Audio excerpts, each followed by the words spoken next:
आज हम बात करेंगे गंधारा इंडस्ट्री लिमिटेड की कि इसने किस तरह हमारे 17 लाख को 6 करोड़ में तब्दील कर दिया पिछले 17 सालों में। हम स्टडी करेंगे एसआईपी, हम स्टडी करेंगे डिविडेंड की, बोनस की, टोटल रिटर्न की, टोटल एनुअलाइज रिटर्न की और टैक्सेस की। तो चलते हैं एक्सेल शीट में और देखते हैं कि गंधारा ने किस तरह हमारे 17 लाख को 6 करोड़ में तब्दील किया।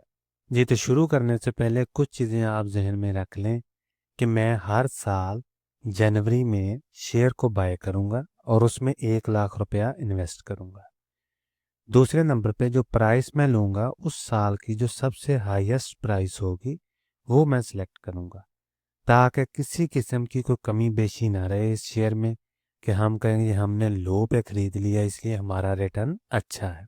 तो मैंने हर शेयर को हाई पे ही परचेज किया है ताकि उस शेयर का जो कंप्लीट एनालिसिस है वो हो सके कि अगर हम हर साल उस शेयर को सबसे टॉप पे बाय करते हैं तो हमारा रिटर्न कितना बनता है टोटल, ताकि उस शेयर में कंप्लीट हम डीप में जा सके। ठीक है जी, तो देखते हैं एयर ऑन एयर बेसिस पे कि ये शेयर हमें क्या देता है और क्या नहीं देता। तो 2009 में हमने 1 लाख रुपया इन्वेस्ट किया इस शेयर में। उस वक्त इसकी हाई प्राइस थी 24.7 और शेयर हमें मिलते हैं जी 4049। 2009 में इस शेयर ने ना डिविडेंड दिया ना बोनस दिया। 2010 में हमने दोबारा 1 लाख रुपया इन्वेस्ट किया, शेयर की प्राइस थी 20.46। ठीक है, इतने शेयर हमें मिल गए। 2011 में दोबारा हमने 1 लाख रुपया इन्वेस्ट किया, शेयर की हाई प्राइस थी 13.5 और शेयर हमारे पास आ गए 7407। 2012 में दोबारा हमने एसआईपी की, 1 लाख रुपया इन्वेस्ट किया, 13 रुपये उस वक्त इस शेयर की हाई प्राइस थी 2012 में। तो मैंने ये डेट डाल दी कि शुरू में मैंने खरीद लिया। हो सकता है इस दिन इतवार हो, मुझे नहीं पता, लेकिन मैंने ये एक केस जो है वो एनालाइज करने के लिए क्रिएट किया है। ठीक है जी, शेयर मिल गए जी 7692। 2013 में दोबारा मैंने 1 लाख रुपए की एसआईपी की, 26.99 उस वक्त इस शेयर की हाई प्राइस थी और शेयर हमें मिले जी 3719। 2014 में ये देखें दोबारा हमने 1 लाख रुपया इन्वेस्ट किया, उस वक्त इस शेयर की हाई प्राइस थी 51.75 और शेयर हमें मिलते हैं जी 1932।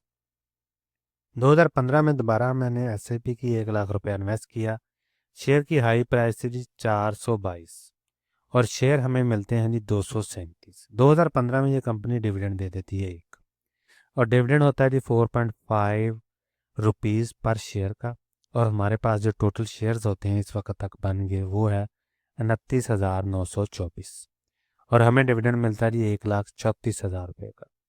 अब आप देख लें, 2009 में 24 रुपये प्राइस थी, 10 में, 11 में, 12 में, 13 में, 14 में, 15 में, ये देखें ठीक है ना, 15 में इसकी प्राइस 422 पे पहुंच गई, 422 पे। 24 से चली है 422 पे पहुंची है, लेकिन ये पहुंची है जी 2014 से 15 एक साल में।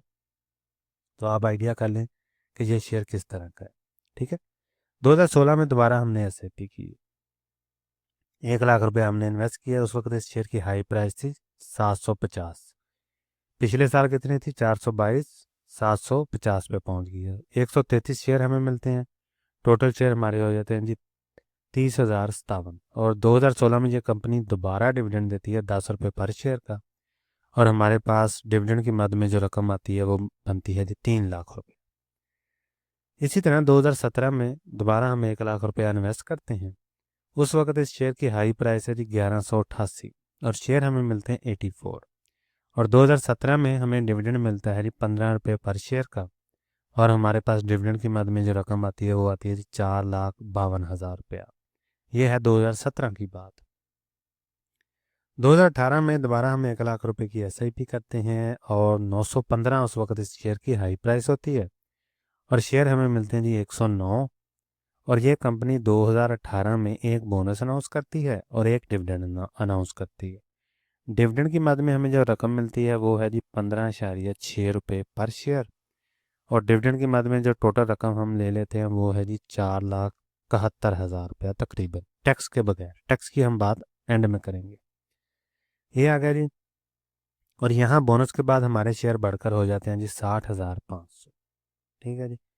तो 2019 में दोबारा हम इस शेयर को बाय करते हैं, 1 लाख रुपए इसमें इन्वेस्ट करते हैं और उस वक्त इस शेयर की हाई प्राइस है 281, क्योंकि इधर इधर इसने बोनस दे दिया तो शेयर की प्राइस इधर आ गई 281 और शेयर हमें मिलते हैं जी 355। 2020 में दोबारा 1 लाख रुपए हम इन्वेस्ट करते हैं और 348 होती है उस साल इसकी हाई प्राइस और शेयर हमें मिलते हैं जी 287। इसी तरह 2021 में दोबारा हम 1 लाख रुपए इन्वेस्ट करते हैं, 334 होती है हाई प्राइस और शेयर हमें मिलते हैं जी 299। 2021 में, 2020 में, 2019 में इस कंपनी ने ना कोई बोनस दिया ना कोई डिविडेंड दिया। 2022 में दोबारा हमने 1 लाख रुपए इन्वेस्ट किया, 197 उस वक्त इस शेयर की हाई प्राइस थी, 334 से कम होकर 197 पे आ गई और 507 शेयर हमें मिलते हैं।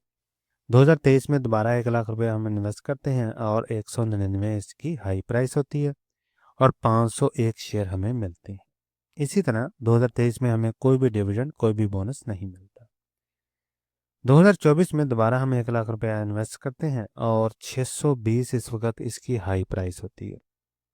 ये देखें दोबारा 334 से नीचे आया 197 पे, 197 से फिर 199 पे और दोबारा 200 से बढ़ के 620 पे चला गया एक साल में और हमें जो शेयर मिलते हैं वो 161 मिलते हैं।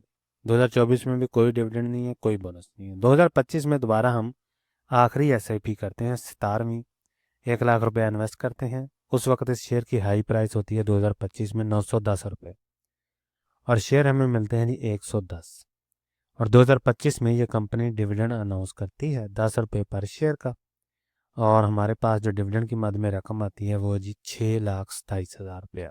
ठीक है जी। और हमारे पास जो टोटल शेयर आज तक बन जाते हैं वो बनते हैं जी 62,720, यानी 62,720 शेयर बन जाते हैं टोटल। तो ये तो हो गया एनालिसिस इसका ईयर ऑन ईयर बेसिस पे कि 2009 से लेके 2026 तक, यानी 14 फरवरी 2026 तक हमने टोटल 17 एसआईपी की हैं। 17 साल हमने 1-1 लाख रुपया हर साल इन्वेस्ट किया है और टॉप पे हमने शेयर को बाय किया है हर साल। तो उस सूरत में आप देख सकते हैं कि कितने इसने हमने हमें डिविडेंड दिए हैं, कितने बोनस दिए हैं और हर साल हमें कितना डिविडेंड की मद में रकम मिली है। आगे हम चलते हैं जी, टोटल समराइज करते हैं इसको और इसमें टैक्सेस जानेंगे, टोटल रिटर्न जानेंगे कि वो कितना है। रिटर्न समरी पे आते हैं। 2009 से लेके 14 फरवरी 2026 तक मैंने इसका एनालिसिस किया। आप तक वीडियो हो सकता है थोड़ी लेट पहुंचे। तो शेयर हमारे पास आ गए जी टोटल 62,720 जो हमारे टोटल बने हैं अभी तक। तो 14 फेब को तकरीबन इसकी प्राइस थी 951। ठीक है जी। अच्छा, इस वक्त इसकी वैल्यू कितनी बन रही थी कि 5,96,00,000 रुपया, यानी इस शेयर की वैल्यू जो टोटल बन रही है, यानी आज अगर हम इसको सेल कर देते हैं तो कॉस्ट बेसिस, यानी हमारी कॉस्ट कितनी है, ये हमने अपना पैसा, अपनी जेब से जो पैसा हमने इन्वेस्ट किया इस कंपनी में वो कितना है 17 लाख, क्योंकि हमने हर साल एसआईपी की है और हर साल हमने 1 लाख रुपया इन्वेस्ट किया और 17 एसआईपी की हैं।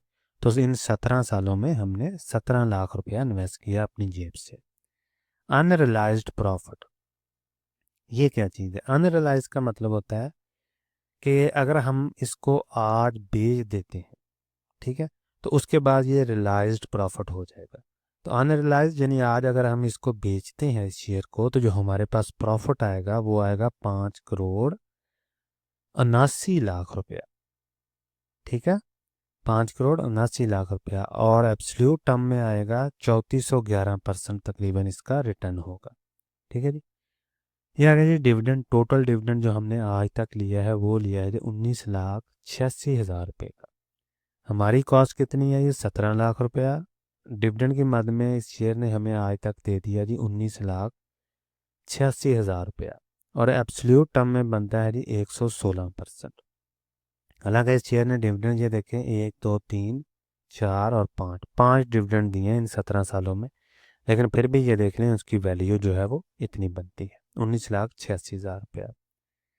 यहाँ आ गया जी टोटल गेन। टोटल गेन का क्या मतलब हुआ कि डिविडेंड प्लस अनरियलाइज्ड प्रॉफिट, यानी अगर हम इस शेयर को आज बेच देते हैं तो टोटल प्रॉफिट प्लस डिविडेंड, इसको अगर हम जमा कर लेते हैं तो हमारे पास आता है जी 5,99,71,000 रुपये, यानी तकरीबन 6 करोड़ रुपया बनता है।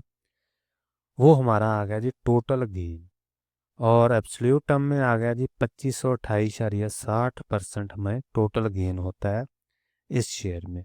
17 लाख पे हमें इतना गेन हुआ है, 2528.60%। ठीक है जी। आगे आ गया जी एनुअलाइज रिटर्न, जिसे हम XIRR बोलते हैं। वो है जी इस शेयर का 36.90। इसकी बेसिस, ये बड़ी अहम चीज़ है, इसकी बेसिस पे आप कंपेयर कर सकते हैं बाकी शेयर्स के साथ कि इसकी परफॉर्मेंस कैसी रही है पिछले 17 सालों में, और दूसरे जो शेयर्स हैं उनकी परफॉर्मेंस कैसी रही है।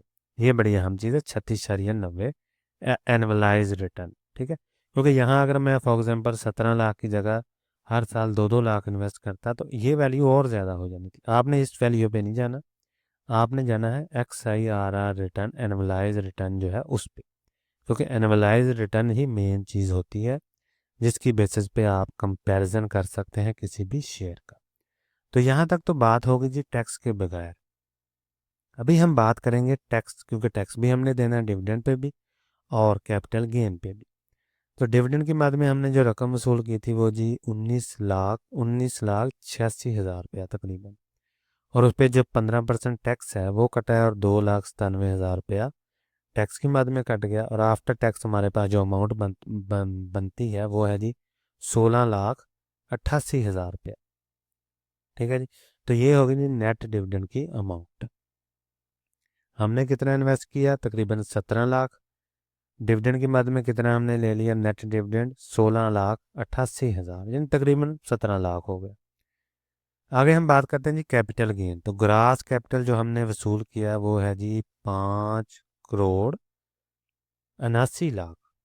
ठीक है जी, ये होगा ग्रास डिविडेंड। और टैक्स की मद में हमने रकम दी है जी 8,69,000। और आफ्टर टैक्स जो नेट गेन हुआ है हमें वो 4,92,00,000 रुपए का हुआ है। और यहाँ हमारे पास आगे जी टोटल ग्रास जो प्रॉफिट हुआ है वो है जी 5,99,00,000 रुपया। टैक्स की मद में हमने जो टोटल रकम दी है वो है जी 8,99,99,000 रुपया। और और आफ्टर टैक्स जो हमारे पास नेट अमाउंट आती है प्रॉफिट की शक्ल में वो आती है जी 5,09,00,000 तकरीबन। ठीक है जी। तो ये हो गया जी हमारे पास नेट अमाउंट टैक्स वगैरह पे करने के बाद। तो इसमें से आप बाकी भी अमाउंट निकाल दें, CDC की फ़ीस होगी, NCCPL की फ़ीस होगी, ब्रोकर का कमीशन हो गया, क्योंकि जब हम बाय करेंगे तो ब्रोकर का कमीशन भी जाएगा, NCCPL की फ़ीस है, CDC की फ़ीस है। तो इस तरह ये फीसें वगैरह वगैरह आप समझ लें कि 5 करोड़ पे आपको प्रॉफिट हुआ है 17 लाख रुपए की इन्वेस्टमेंट पे। और इन्वेस्टमेंट भी हमने वन टाइम नहीं की, हर साल 1-1 लाख रुपया किया।